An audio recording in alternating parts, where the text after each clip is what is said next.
Olá, queridos pais em Cristo. Eu sou o pastor Jorge, teu amigo, e nesse vídeo eu vou fazer uma análise, um comentário do capítulo 16, a partir do versículo 1, mais ou menos até o versículo de número 15, do Evangelho que segundo escreveu Marcos. E eu quero falar subordinado ao seguinte entendimento: o ide que o Senhor não ordenou. Pois bem, nesse texto nós temos ali Maria Madalena, Maria, mãe de Tiago e Salomé. Essas três mulheres, segundo o texto sagrado, elas empreitam uma jornada, elas tomam uma missão por conta própria, ok? De honrar o Mestre ungindo o seu corpo na sepultura. E é interessante, muito interessante, observar isso, porque nesse sentido nós temos três mulheres executando a missão, ou seja, em um ide que Deus não ordenou. Quem vai em uma missão sem o mandado ou a permissão do Senhor, corre o risco ou riscos de sofrer prejuízos sem garantias nenhuma. Isso é muito interessante. Outro sim, empreitar uma jornada sem a tutela do Eterno ou sem a aprovação dele é o mesmo que buscar agradá-lo de forma incorreta. Por exemplo, a título dessas três mulheres, inicialmente nós podemos perceber que é muito fácil de identificar prejuízos financeiros ou prejuízo financeiro, porque o texto diz que elas compraram óleos aromáticos, ok? O grande problema é que elas não usaram esses óleos aromáticos. Foi um investimento que, digamos assim, não houve retorno, porque o retorno ou a conclusão disso seria ungir o corpo do mestre, e isso não aconteceu. Outro aspecto interessante dessa missão delas, dessa jornada dessas três mulheres, é observar que o dia que elas escolhem para a unção, ungir o corpo de Jesus, na verdade é o dia da ressurreição. Ou seja, não há indicação nem explícita, nem implicitamente de que é uma vontade divina que elas fizessem isso, até mesmo porque houve um grande desencontro nessa situação. Nós devemos observar também que, ao observar no mesmo Evangelho de Marcos, no capítulo de número 14 e no versículo de número 8, identificamos ali a mulher que ungiu o corpo de Jesus no jantar em Betânia.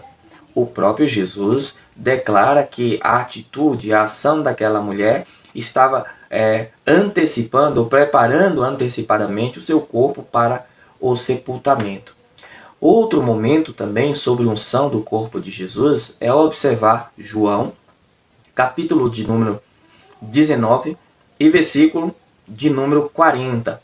Esse texto nos mostra que José de Arimateia, o discípulo secreto, ok? E Nicodemos, estes dois homens, com 30 quilos de composto de mirra, aloés, eles foram fazer o quê? Ungir o corpo de Jesus. Eles retiram o corpo de Jesus da cruz e preparam para o sepultamento.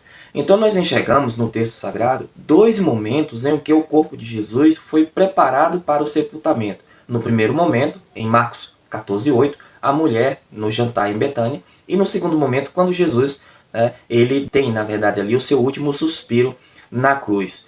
E nós observamos que o corpo de Jesus não ficou sem preparo para o sepultamento, o que implicitamente denota aí a seguinte questão: não haveria nenhuma necessidade de que o corpo de Jesus viesse a ser ungido novamente, muito menos no dia da ressurreição.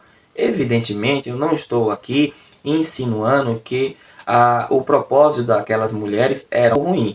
O grande problema, a grande ênfase aqui, recai sobre o fato delas não ter essa orientação, esse mandado e, por que não dizer, essa permissão do Senhor. É interessante observar o seguinte: elas não foram enviadas, portanto, não tinham quem recorrer. Porque o que acontece? Quem não é enviado dificilmente terá a quem recorrer.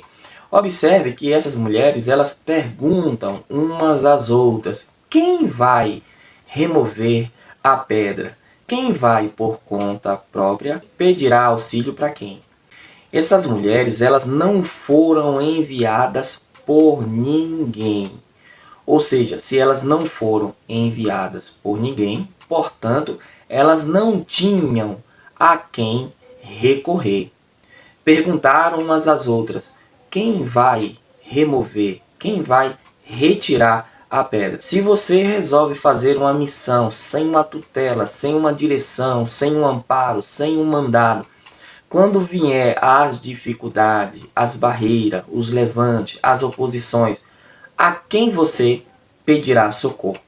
Então isso fica muito claro no diálogo daquelas mulheres, pois elas não tinham um superior que as tivessem enviado. Portanto, elas indagavam umas às outras: quem vai retirar a pedra? Nesse sentido, é muito interessante observar que toda e qualquer missão que qualquer um de nós outros, na condição de servos de Deus, venhamos a empreitar, venhamos a entrar nessa jornada, é muito importante estar debaixo da tutela do nosso Senhor, ok? É muito importante isso, porque aquele que envia é o mesmo que garante. Ele é o Deus da provisão, Ele é o Deus Todo-Poderoso, Ele é o Deus de Já, Ele é o Senhor que está perto, que está presente, Ele é o Senhor que pode fazer, que pode executar, Ele é o Senhor que pode realizar, que pode dar alegria, que pode motivar, que pode abrir as portas, Ele é o Senhor que pode quebrar as correntes, Ele é o Senhor que pode realizar o sobrenatural. Então fica aí a dica, a orientação do ponto de vista até bíblico. É muito importante toda e qualquer jornada ou tudo que venhamos a fazer, estarmos debaixo não só da direção, mas também da permissão, ok? Ou do mandado do nosso Senhor, do nosso Salvador, o Todo-Poderoso. Veja bem, queridos, eu penso que é muito importante nós observarmos o seguinte: essas mulheres, elas até que foram bem intencionadas, mas fugiram assombrada.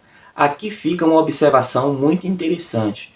O fato de estarmos bem intencionados, com o propósito de servir, glorificar e honrar, de fazer o serviço para o Senhor, isso não significa que venhamos a ter êxito. O êxito, a garantia, a vitória, ela depende da direção, ela depende do mandado, ela depende da permissão do Senhor.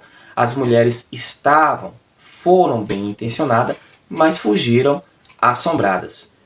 Extraordinário e sobrenatural. Um outro aspecto de nossa análise.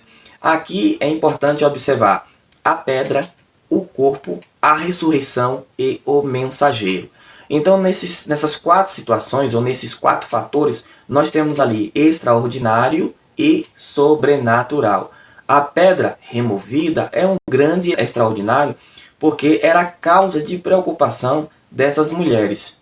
Em segundo, o corpo que não estava lá. A expectativa delas era ungir o corpo de Jesus. Nesse sentido, nós temos uma espécie de expectativa frustradas, ou seja, elas não atingiram a realização do seu projeto. Em terceiro lugar, o fator da ressurreição. É algo sobrenatural que o próprio Deus realizou ali sobre a pessoa do nosso Senhor e Salvador Jesus Cristo. E em quarto lugar, é importante também observar o fato do mensageiro, aquele provavelmente anjo que estava ali, ou seja, um ser espiritual. Então veja que nós temos ali quatro fatores extraordinários e sobrenatural. No versículo de número 6, nós observamos que esse mensageiro dá uma notícia importantíssima àquelas mulheres. Ele ressuscitou. Depois, no versículo de número 7, ele vai dar uma outra notícia. Na verdade, ele vai dar uma ordem. Qual que era a ordem? Para que elas fossem e declarassem aos discípulos que Jesus estava vivo e que ele estava indo para o encontro com os discípulos. Inclusive, o anjo cita também o nome de Pedro. A mensagem que elas recebem sobre a ressurreição de Cristo e a mensagem que elas recebem para anunciar os demais discípulos parece que não causou, na verdade, não surtiu nenhum efeito de imediato naquele momento, porque o texto diz que elas são tomadas de pavor, de medo, elas ficaram assombradas. Ou seja, elas foram bem intencionadas e voltaram em fuga assombrada. O ide que Deus não ordenou, não permitiu, pode trazer vários prejuízos. Fica a dica.